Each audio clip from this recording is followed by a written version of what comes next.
Levanta bem os seus braços, feche seus olhos. Você que está em casa também nos acompanhando, faça agora uma oração ao Espírito Santo. Nós vamos pedir que o Espírito Santo de Deus toque o nosso coração, porque Ele é o único que pode nos convencer da real necessidade da santidade.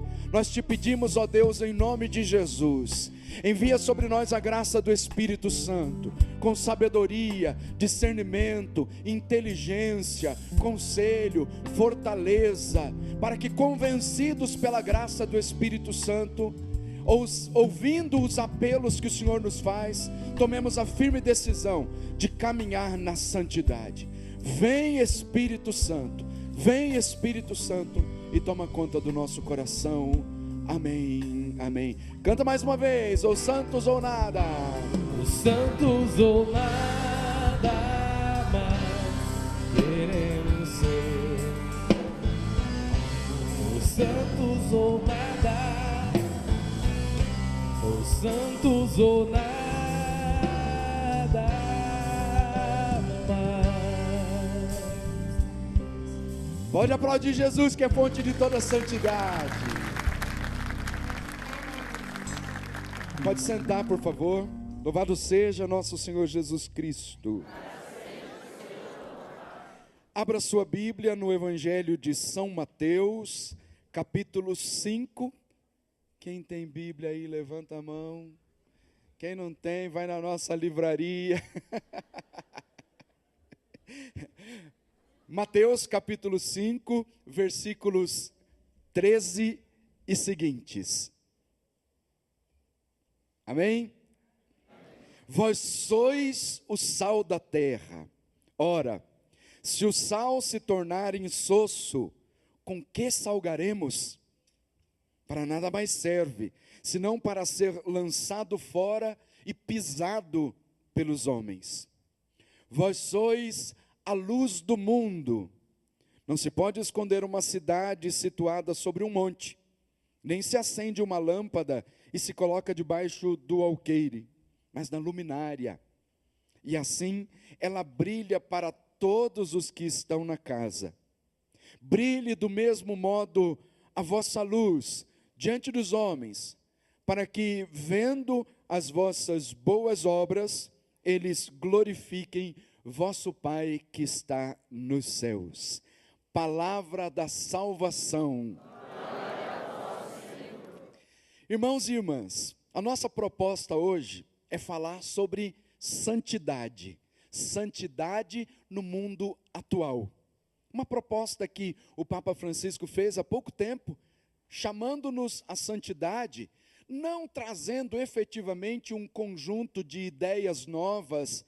Quando escreveu, inclusive, um documento falando sobre a santidade, dizia ele assim, não é para trazer um conjunto de ideias novas, nem muito menos escrever um tratado sobre a santidade, mas buscar naquelas ideias tão antigas e tão novas, baseadas na Sagrada Escritura, sobretudo nas bem-aventuranças e no juízo final, capítulo 5 e capítulo 25 do Evangelho de São Mateus.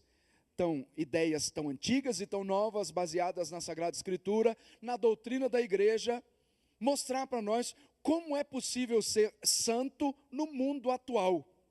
E o que é essa santidade no mundo atual? Desvendando, assim, algumas ideias das pessoas que pensavam que santidade é fazer coisas extraordinárias, é levitar, fazer milagres e assim por diante. Mas fala da santidade no cotidiano.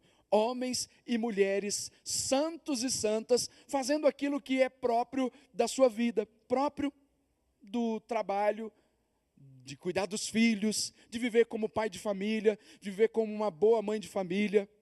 Portanto, uma santidade que está ao nosso alcance e que é a vocação universal de todos os cristãos.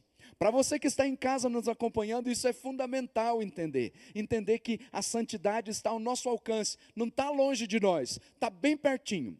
E eu começo com esse texto que fala de duas metáforas: sal da terra e luz do mundo. Qual é o significado dessas duas metáforas, dessas duas comparações que Jesus faz no Evangelho? Lembrando, inclusive, que é característica de todo aquele que quer viver a santidade. Porque ao falar sobre sal da terra e luz do mundo, ele toca exatamente no ponto fundamental daqueles que ouviram o chamado à santidade e que querem colocar na pauta do dia, que se chama testemunho de vida. O que a igreja nos ensina, o que a Sagrada Escritura nos ensina ao usar essa metáfora da comparação de sermos sal da terra e luz do mundo? Ser sal da terra e luz do mundo são palavras que se dirigem aos discípulos de Jesus de todos os tempos. Seja quando Jesus fez aquele grande discurso do Sermão da Montanha, que não se resume só nas bem-aventuranças, mas é a partir das bem-aventuranças que se desencadeiam uma série de outros ensinamentos fundamentais para a vida dos homens e mulheres de todos os tempos. Então, é uma palavra que toca profundamente o coração de todos os batizados, porque a raiz da santidade está lá, na pia batismal. Desde o dia em que nós fomos batizados, nós recebemos, não pelos nossos méritos, mas segundo a graça de Deus, dom de Deus, a santidade. E aí, a partir disso, chamados a dar um testemunho. O que é que Jesus nos diz ao dizer que nós precisamos ser luz do mundo? Jesus convida-nos a ser um reflexo da sua luz, reflexo da luz dele, porque nós não temos uma luz própria, reflexo da luz que vem de Jesus, porque ele é a luz que nos tirou das trevas do pecado e nos introduziu numa vida verdadeira, graça batismal novamente. É verdade que no decorrer da nossa vida, nós temos uma oportunidade de fazer uma experiência pessoal com Jesus, mediado pela graça do Espírito Santo, que leva-nos a entender o significado da luz que Ele já colocou em nós e que nos tirou das trevas. É aquela experiência que eu e você fizemos um dia com o Espírito Santo. Experiência que nos despertou para a realidade da vida verdadeira em Cristo Jesus e que nos fez uma nova criatura. Mas Jesus nos convida então a ser um reflexo da sua luz através do testemunho das boas obras. E aí o Santo Padre, o Papa Francisco, vai definindo o que é santidade a partir dessas coisas muito simples. Ser um reflexo da luz de Jesus, através do testemunho das boas obras. E quando ele apresenta esse testemunho das boas obras, não é simplesmente para dizer que nós somos capazes de fazer coisas boas para depois divulgar para o mundo. Lembra que em outras ocasiões, Jesus disse assim, olha, quando você rezar, reza em segredo. Quando fizer caridade, faça em segredo. Quando fizer jejum, faça-o em segredo. Lembra daquelas recomendações que nós sempre ouvimos no início da caminhada quaresmal? Fazer as boas obras em segredo. Mas no capítulo 5 de São Mateus, quando Jesus fala de ser sal da terra, de ser luz do mundo, ele termina dizendo, brilhe a vossa luz diante dos homens, para que, vendo as vossas boas obras, vendo a luz que brilha a partir do testemunho das boas obras, esses homens glorifiquem ao Pai que está nos céus. Isso significa dizer que o nosso testemunho, a nossa decisão de ser um reflexo da luz de nosso Senhor Jesus Cristo, ela tem um objetivo, fazer com que outras pessoas, vendo as boas obras que brotam de nós, não pela nossa própria força, mas pela força que vem do Espírito Santo, eles também façam uma experiência muito pessoal com Jesus. Brilhe a vossa luz diante dos homens, para que, vendo as vossas boas obras, glorifiquem o vosso Pai que está nos céus. Então é um testemunho que conduz outras pessoas para a vida de Jesus. O segundo ponto tratado nessa comparação que Jesus faz é ser sal, sal da terra. Qualquer cozinheira ou cozinheiro aqui, cozinhar agora tá bem na moda, né? Qualquer cozinheiro e cozinheira aqui sabe qual que é a função do sal. Colocar o sal na comida é para que a comida tenha sabor. como que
elementos necessários para conservar os alimentos. Isso é santidade. Isso é santidade. Ser sal da terra e luz do mundo é santidade. Mas veja, esse ser sal da terra e luz do mundo não é simplesmente para quando a gente vai para um lugar distante. Primeiro lugar onde deve se manifestar a santidade, primeiro lugar onde nós precisamos ser sal da terra e luz, é a nossa família. É a nossa família. Sabe por que eu digo isso? Porque às vezes algumas pessoas de dentro de casa se surpreendem com o nosso comportamento. Se surpreendem. E às vezes assim, nossa, lá na igreja meu pai é tão diferente. Lá na igreja minha mãe é tão diferente. Lá na igreja meu irmão é tão diferente. Quando chega aqui em casa, parece que nem é da igreja. Primeiro lugar onde a gente precisa dar testemunho de vida cristã, sendo sal da terra e luz, é em casa. E aí alguém diz assim, mas é muito difícil, porque santo de casa não faz milagres. Às vezes isso é uma coisa que o mundo quer colocar a goela abaixo em nós para impedir que a gente dê um testemunho de vida cristã no lugar onde nós estamos. Sabia disso? Santo de casa não faz milagre. Ué, não pode não fazer milagre, mas não significa dizer que em casa a gente não deva dar um testemunho de vida cristã. Todas as vezes que uma esposa ou um marido vem me procurar dizendo assim, padre, o marido diz assim, minha esposa não vem à igreja. E tem, você sabia que tem lugar que o marido participa bem da igreja, porque às vezes é o contrário, né? O marido participa bem da igreja e a mulher não. E diz, o que eu faço para minha mulher vir para a igreja? Ou a esposa diz, o que eu faço para o meu marido vir para a igreja? A primeira coisa que eu digo é, dê testemunho de fé dentro da tua casa. Porque às vezes assim, eu já falei muita coisa, eu já quase que briguei para que o meu marido venha para a igreja, já briguei muito para que os meus filhos venham para a igreja. Então eu digo, então a partir de agora não briga mais, faça silêncio e dê testemunho de fé. Como que eu vou dar um testemunho de fé? Às vezes pergunta isso, como que então eu vou dar um testemunho de fé? Eu vou ter que então começar a montar um altarzinho lá em casa, ou arrumar uma mesa da palavra como essa aqui, para poder pregar lá dando testemunho de vida? Não, faça bem, com amor, com fé, aquilo que é próprio da sua vida. Faça as coisas sem reclamar. Cuide bem daquilo que é próprio da sua vida.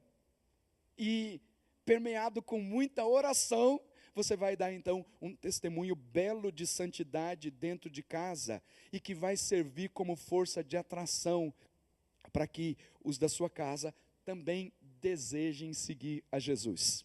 Sabe por quê? O contrário disso é quando as pessoas olham para nós e não veem um testemunho de vida. Aí o que elas vão dizer? O que eu vou fazer lá? O que eu vou fazer lá naquele grupo? O que eu vou fazer lá nessa comunidade? Porque algumas vezes nós somos falhos em dar um testemunho, em ser sal da terra e luz dentro da nossa casa. Primeiro lugar é dentro da nossa casa. Depois vamos expandir isso para a realidade da sociedade, expandir isso para o trabalho, expandir isso para a escola, expandir isso para os lugares onde nós passarmos, até causar constrangimento mesmo, constrangimento de santidade. E não tenha medo disso. Tem gente que tem medo. Tem medo de ser rotulado. Agora vão me chamar por outro nome, vão me chamar de beato, vão chamar do homem lá da igreja, vão me chamar daquele que está lá grudado na barra da saia do padre. Não tenha medo disso. O mais importante é ser fiel a nosso Senhor Jesus Cristo. Isso que é o mais importante. Viver a santidade na realidade em que nós estamos. Viver a santidade no mundo atual. O Santo Padre e o Papa Francisco, ao falar da santidade, já disse no começo que quando ele escreveu o documento sobre a santidade, que se chama Alegrai-vos e Exultai, ele como que tirou assim, olha, a santidade simplesmente de um conceito que está lá nas alturas e trouxe para a nossa realidade cotidiana, trouxe para a nossa vida, dizendo que cada um, isso, ensinamento tão antigo e tão novo da igreja, porque faz parte aí daquilo que a igreja sempre ensinou, dizendo que a santidade está ao alcance de todos.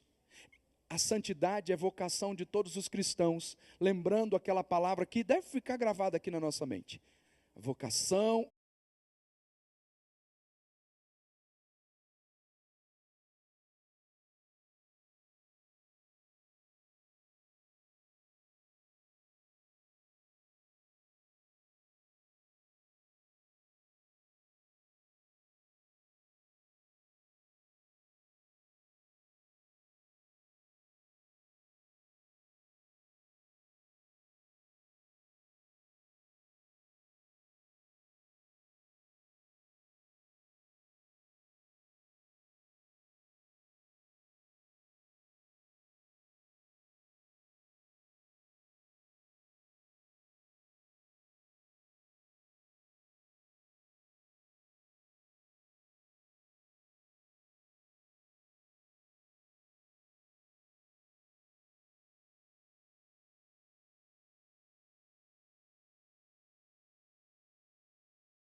batina, mas é assim mesmo, todos são chamados à santidade, todos são chamados à santidade.